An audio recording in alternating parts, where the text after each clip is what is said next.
수도권의 한 전당포에 가봤습니다. 물건을 맡기거나 찾으러 오는 20, 30대들을 어렵지 않게 만날 수 있었습니다.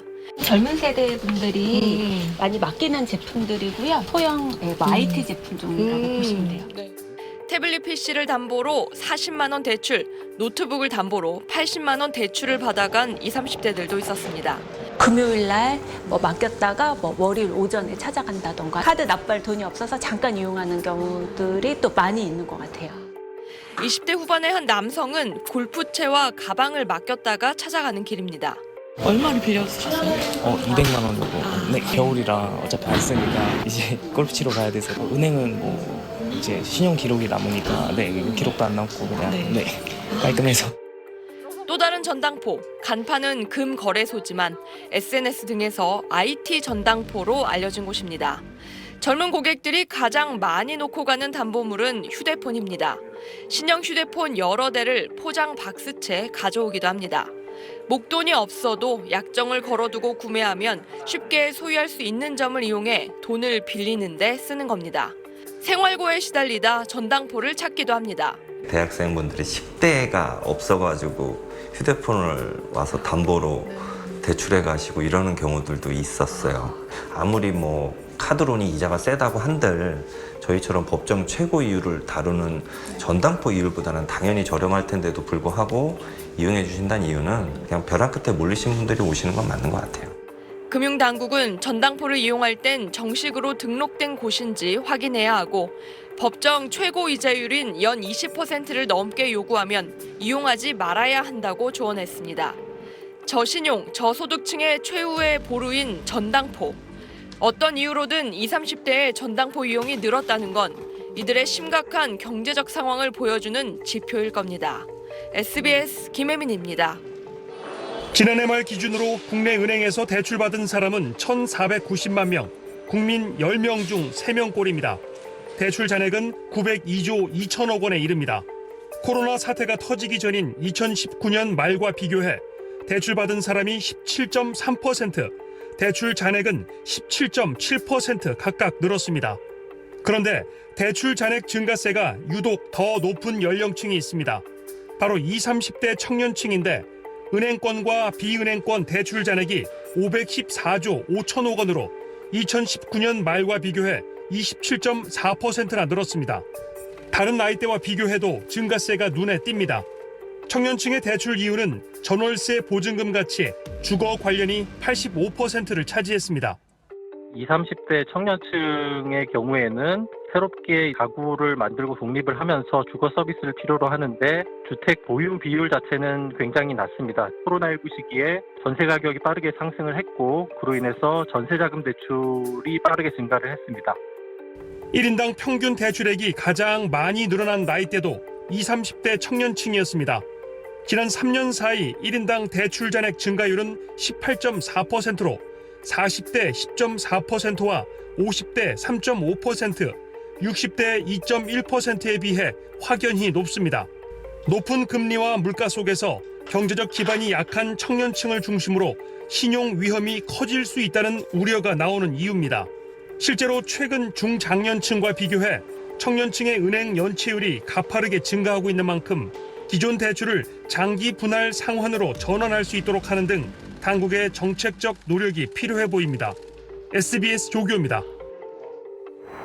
청주에서 직장 생활을 하는 32살 박상은 씨.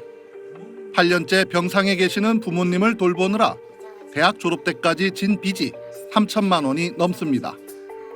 그런데 지난 2년 새 이 빚이 2배로 늘었습니다. 채무는 얼마입니까? 총 6,500 정도요. 카드 값이랑 이런 게 계속적으로 반복이 되고 그렇게 눈덩이처럼 불어났어요. 월급은 210만 원 정도인데 매달 원금과 이자, 월세로 190만 원이 나가는 상황. 하루 한 끼만 먹으며 버텼지만 빚은 계속 늘었습니다. 연체를 피하려고 고금리 대출까지 받으며 돌려막기 한 게 화근이었습니다. 제 신용도랑 그런 게 안 맞아 떨어지니까 은행에서도 이제 힘들고 대부업체까지 이제 손이 닿게 된 거죠. 최근엔 금리 2%대 대환 대출을 해준다는 보이스피싱에 걸려 1,500만 원의 빚을 추가로 지게 됐습니다. 이런 류의 사기가 좀 요즘 많습니까? 꽤 있습니다. 뭔가 쫓기는 상황에서 급하게 좀 처리하려다 보니까 평소에 당하지 않는 이 보이스피싱 사기 피해도 당한 겁니다.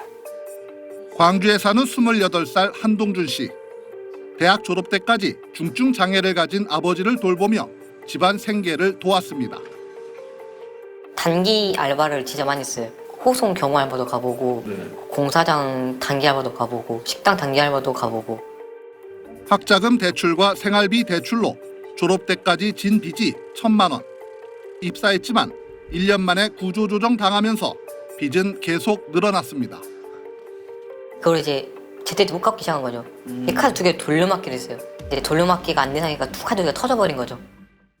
빚은 2년 새 3,200만 원으로 늘었고 결국 동준 씨는 상담 끝에 개인 회생 절차를 밟기로 했습니다. 20, 30대 청년 10명 가운데 1명은 감당 불가능한 빚을 지고 있고 서울회생법원을 통해 개인 회생 절차를 밟는 사람들 가운데 절반 가까운 46.1%가 20, 30대입니다. 혼자 끙끙 앓게 되고 결국 문제가 심각해지고 골마 터져야만 어딘가를 찾아가는 상황인 거죠. 청년들은 금융 지식도 부족하고 채무 관리에 취약한 데다 빚 문제를 가족이나 친구와 터놓고 의논하기도 쉽지 않은 현실. 심각한 지경에 이르기 전에 채무 상태를 점검하고 대처법을 마련해주는 단체나 기관이 더 많아져야 한다고 전문가들은 지적합니다. SBS 박병일입니다. 네, 시사평론가 고현준의 뉴스딱 시간입니다. 안녕하세요. 안녕하세요. 네, 오늘 첫 소식부터 전해주시죠. 네, 청년 5명 중에 1명 이상은 연소득 대비 3배 이상의 빚을 지고 있는 것으로 나타났습니다. 이른바 영끌과 비투 영향 탓으로 보입니다. 한국보건사회연구원의 분석을 보면 19에서 39세 청년이 가구주인 가구의 평균 부채는 지난해 8,455만 원이었습니다. 이는 지난 2012년 3,405만 원의 2.48배에 달하는 수준인데요. 빚이 있는 청년만을 들여다보면 평균 부채액이 1억 1,511만 원에 달합니다. 부채의 위험 수준을 알 수 있는 소득 대비 부채 비율을 따져봤더니 300%를 넘는 경우가 21.75%나 됐습니다. 2012년 8.37%였던 것에 비해 10년 새 2.6배 급증한 셈입니다. 보고서는 주거 목적이 아닌 부동산이나 금융자산 투자를 위한 부채가 늘어나는 현상이 보인다며 이들은 향후 자산 감소와 부채 증가 등으로 사회적 약자로 전락할 수도 있다고 우려했습니다.